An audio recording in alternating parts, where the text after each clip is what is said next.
Hey guys, welcome to my channel. Just gonna do a little short video tonight. We had crawfish, and we just pretty much devoured all of it. My husband's still eating the last of the corn that he had in his plate or in his bowl.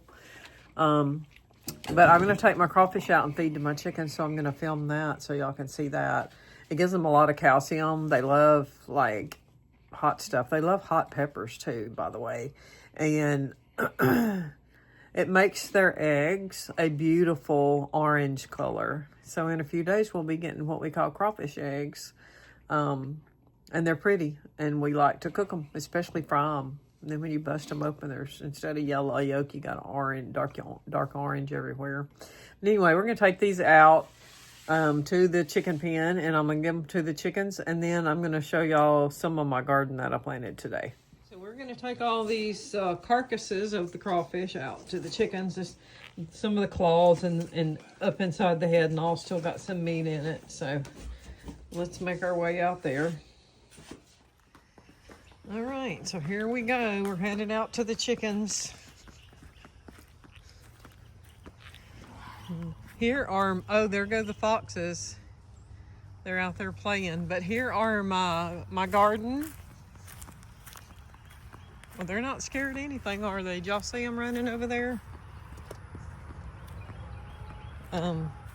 Anyway, we're making our way out here to the chicken house. We'll wait on my husband. He wants to watch. Jay's opening the door. And I'm gonna take them in. Get back, girls. Hey, ladies. All right, y'all want some crawdads?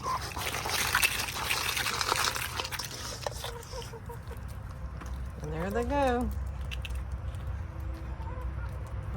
They're gonna devour them. They're like little dinosaurs. All right, Jay, let me out. I'm gonna take the foxes some over here. I'm gonna cut y'all off a minute. Okay, I put some crawfish out for the foxes too, just a few. You know, it's 3 babies and a mama, and I hate to, I don't want to kill them. They haven't gotten into my coop. I've had foxes around here for years. My coop is inside this I call it Fort Knox. It is 1/4-inch hardware cloth, a really thick kind. All the way around the door, everything, and it is sewed together. We hand sewed it together with stainless steel wire, and then we've got an 18-inch apron all the way around it so that things can't dig. And so we've had foxes around here for a couple of years now, and this is a new family, but yeah, I just can't bring it to, and I can't, it's not in my heart to kill them because they haven't attacked my chickens, and they haven't even, I have walked the perimeter of the run, and I have not even seen where they've even tried to dig. So I think if I just feed them every now and then and keep them from being hungry, that they will leave my chickens alone. And there's rabbits and stuff around here, and I actually think that they've killed some of the rabbits. So anyway, so this is we use tractor tires for our little garden. And this is what I planted this morning. They look a little bit wilty, but it's been about 86 degrees today. But my automatic waterer is gonna come on in a little bit, and it's gonna water these. Half of the bed is cayenne, and the other half are hot jalapenos. Over here, I've had parsley all winter. Nothing killed it, and it keeps growing. I just keep cutting it back. And then I planted some chives over there, and then I always plant cilantro and dill, which is what's planted here in the dirt area. And it hasn't come up yet, so I'm just waiting on it to come up. But yeah, we got the chives and we got the parsley, and those chives should grow and expand. And I showed you my peppers. Now over here is my tomatoes. Okay, and the white is Epsom salt because it's supposed to help them grow, and I put Epsom salt in them every year. I got two different kinds this year. These two bigger ones are called Bush Goliath tomatoes. I've never had them, but I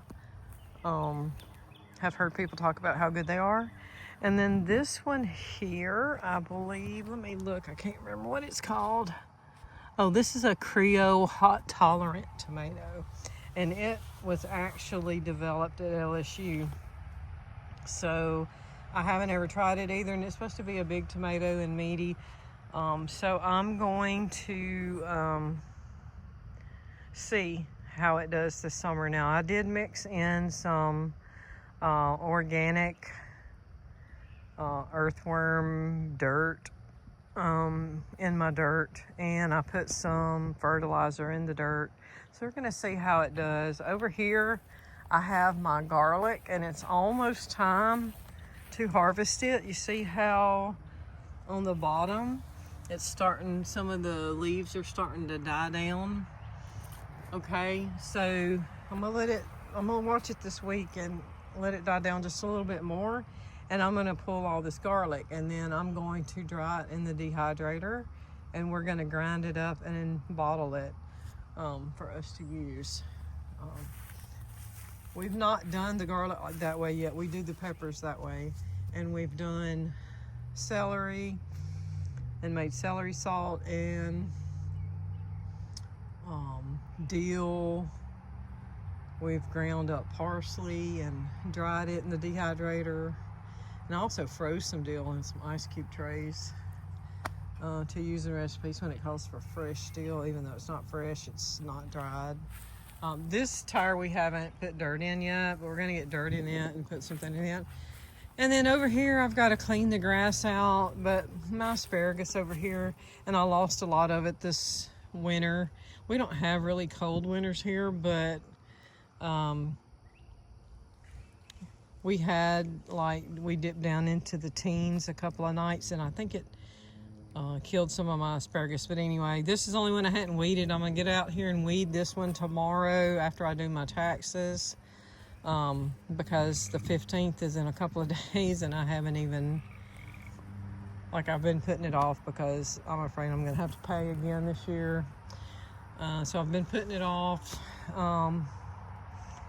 But yeah, I'm gonna get out here and clean the weeds out. But I got a few asparagus sprigs coming up, and they'll look even bigger tomorrow, and I might cut them, and we're gonna grill tomorrow. So this is the first year we've been able to harvest any. They have to be 2 years old before you're supposed to harvest them, and I had this whole tire full back in the fall, and now they're kind of like a third of what was there. But anyway, I'll clean that out tomorrow. Maybe I'll show that to y'all then. But that's how we do our gardens. And when I take these garlic out and dig them up, I'm probably going to plant some potatoes here. I'll probably plant them the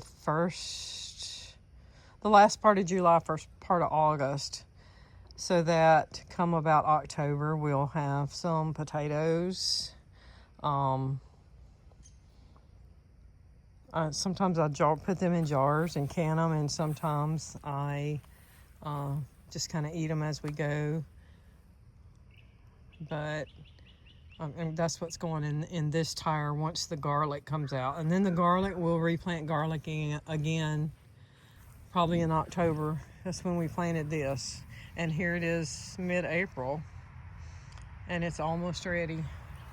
But we have some really hot summers down here in Louisiana. Thus why the tire over there is under the tree, because it gets partial shade during the day. And this is the tire this fall that I will put a couple of bell pepper plants in. Once my dill and cilantro have given up the ghost, I'll put a couple of bell pepper plants in here. And I don't know what else I'm going to plant. I thought about planting some squash. I have some radish seeds. I could plant some radish. But that's going to be about it. The old garden was out there where it's all grown up now. That's where my parents used to have a garden. And we're gonna get that all cut out and trimmed out this summer, not for a garden, but just to have some more yard space and maybe put a fire pit and a couple of things out there, swing. And then our barn is over here behind all those bushes that we got to cut out because they died during the freeze as well. And then that's where my new chicken house is gonna go. I'm getting a bigger chicken house so I can expand my chickens. I do not sell my eggs. I have given eggs away when I've had a surplus, but now my chickens are starting to get a little older. I'm gonna have to get some new ones, but I'm waiting till I get back from vacation this summer to get some new chickens, because you really have to be here with them, and you can't be leaving and going off and gallivanting all over the country when you got baby chicks to take care of. So let me just walk over here. And I've done a video on this before, a couple of 3 years ago, something like that. But I'll just walk over here and show y'all. I have a automatic feeder. I do not have issues with mice either. You can see there's a couple of seams where we have tie wraps. I haven't finished sewing. I just got some more stainless steel wire. But for the most part, most of the seams are hand sewn together with stainless steel wire.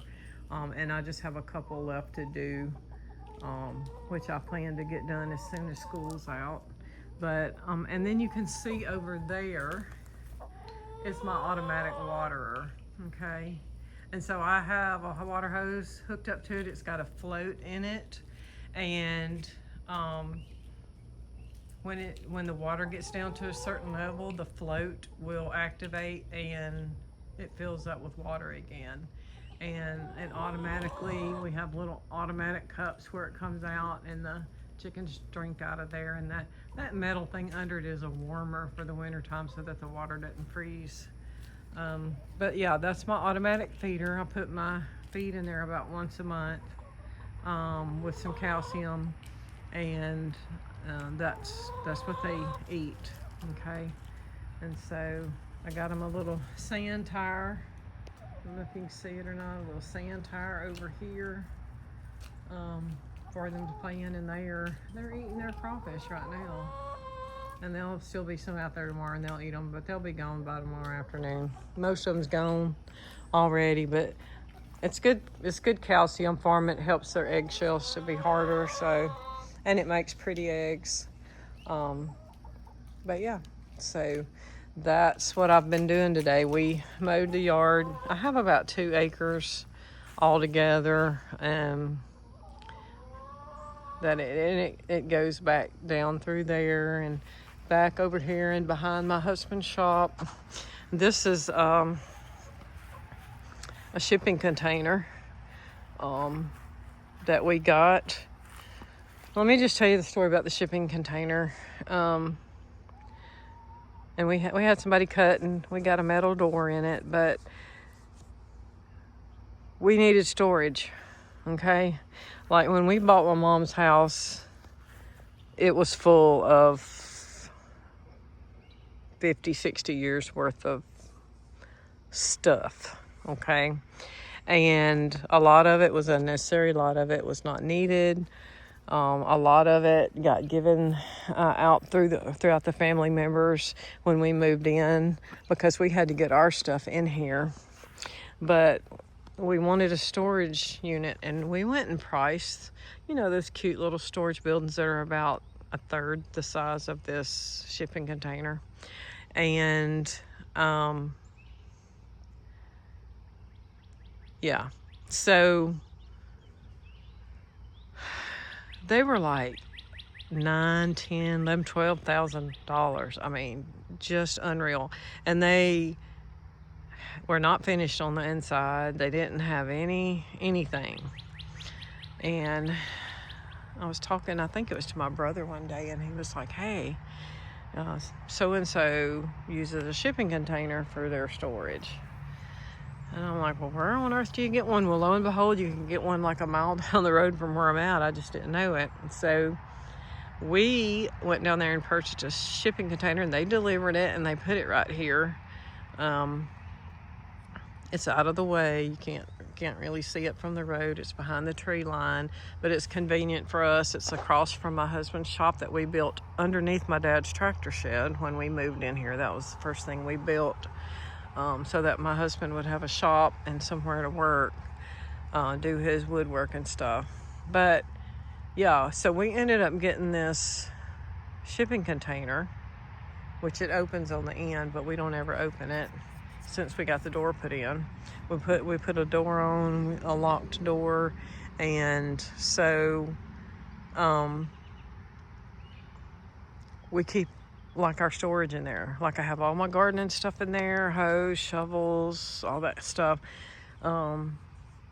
fertilizer, and then down on that end down there, I have my holiday decorations, like my Thanksgiving, Easter, summer, spring, Christmas, that we keep in plastic buckets down there. It's wrap proof. It's got a nice solid floor on it. Of course, it's all metal on the inside, so I put metal hooks, magnetic metal hooks on the walls, and it holds stuff like hoses and different things like that. And then we put some metal shelves in there, and we've still got a lot of room in there. And so we paid like right under $5,000 for it. And it's solid, like doesn't leak, solid all the way around. 3 times the storage space is one of those little buildings, and less than half the cost. So that's the story on our Conex, and that's why we have it. And that's why it sits where it sits, because I didn't want it just like blaring at the road, because it's not real beautiful or anything. I mean, we could paint it, put some metal paint on it and make it look a little better, but I mean, it's just a storage building, so why? Yeah, I thought about cutting the limbs off the top, but it really helps keep it cool in the summertime, because we did not put any windows in. We only put the door, and we're not going to put windows in. But anyway, that's what we use that for. And then my husband's shop. Now, I haven't weed eated for the first time yet this year, and I've only mowed twice. But I will get in there and weed eat and get rid of that. I don't want to spray any kind of poisons or anything around my chickens, but I will get in there and weed eat and clean that up a little bit. And there's a volunteer tree growing right there that I need to get in there and dig up and pull up. But yeah, so we've got that tarp on this side of it, because they get that noon and western sun in the summertime, and when it's 110 degrees here in the summer, then it gets pretty hot in there, and they don't have any shade. They have plenty of shade in the morning. They don't have a lot of shade in the afternoon. So we put that tarp up there to I see the fox going through the woods back there, back behind the tractor shed. You can't see him now. You might have caught a glimpse of him. The mama fox. But anyway, so that's why the tarp's there. And we take it down in the wintertime, because then they need the warmth of the sun. The days are shorter, and it kind of helps with ventilation. But it's right in front of their little sand tire, so that they have some shade. Okay. And then, of course, it's under the tractor shed, so unless there's a blowing rain, it really doesn't get wet in there or anything. And if it is a blowing rain, it only, it usually only comes in the front part here, because the side is far enough inside the shed that it doesn't get any wettage on that side. But anyway, just wanted to kind of show y'all around. We mowed today, and so the yard is freshly mowed. That's our well. We have a well, water well. The parish water does come by here, but it's usually brown, and I hear people complaining about it all the time. So as long as my well lasts for me, I'm gonna keep the well because the water is really good. And we'll take this plastic cover off the well here in a few weeks when it starts warming up even more, so that can get some air.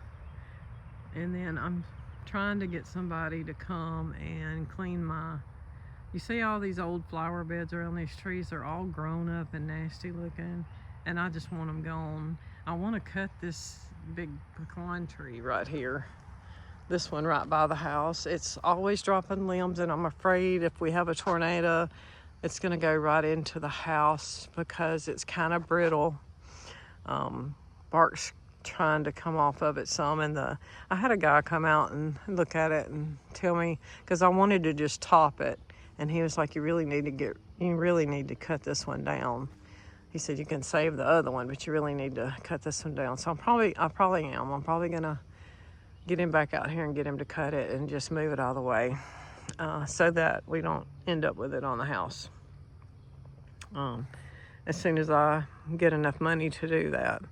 So, yeah. So I sprayed all the high grass today to get it killed. We do have snakes and stuff around here, and I like to watch where I'm walking. But yeah, so there's our garden. I'll kind of show it to y'all again in a few weeks as it grows and gets bigger and starts. We'll start producing some fruit probably about the end of June. Tomatoes and such, and we'll start getting some peppers. But anyway, I just wanted to give y'all a look-see at kind of where I live. So thanks for joining me today. Hope I didn't bore you too bad, but sometimes people just like to know more about the people that they're watching. And so I just wanted to share with y'all what I'm doing. I'm still working until like the middle of May. So that's why it's taken me so long to get out here. I should have planted probably a couple of weeks ago, and then to weed this thing, I'm gonna weed it tomorrow after the sun starts going down a little bit, and I get a little shade right there. And once I get that one weeded, I will be better able to estimate how much asparagus I still have and how much I lost, and make a determination if I want to keep it, because it's year round. It doesn't, you don't have to replant it every year, and it'll spread. But I just have to look and see, how much I have left, what my options are, and if I want to continue on or if I want to move something else into that bed, and just give up. I tried to grow Brussels sprouts last year, and I don't know what to do to make them bigger. They were just like itty bitty, and so it was really just a waste of money for the seed and taking care of them, because they didn't really produce. And I'm not sure. I'll have to look at it, because Brussels sprouts are one of my favorite things, and I'll have to look and see what I need to do different. Do I need a different type of soil? Do I need to add something to the soil? So we'll see how that goes. I'm gonna try to get in the shop now, and maybe the baby foxes will come back out and eat their crawfish. I know Mama Fox has probably told them, stay where you are, don't come out of the den. There's humans around. But I really would like to get some more footage of them if I could. We came home last night and you could see little eyes sticking out from around the back of the Connex. So I think their den is under the Connex somewhere, honestly. Sorry. But anyway, I will talk to y'all later. Give me a big thumbs up. Join my channel. All my videos are not this boring. Some like, I don't do this professionally. I don't get paid to do this. I just do it because I like to share. And then I have kids that live in other states. My kids, they're in their 30s. And we keep up with each other through Facebook. I mean, yeah, well, through Facebook and through YouTube. So I'm just trying to, you know, just share, cook, yard work, crafts. I'm gonna go in here and see what my husband's doing. He's on his laser cutter. But anyway, I'll talk to y'all later. Y'all have a good one. Bye.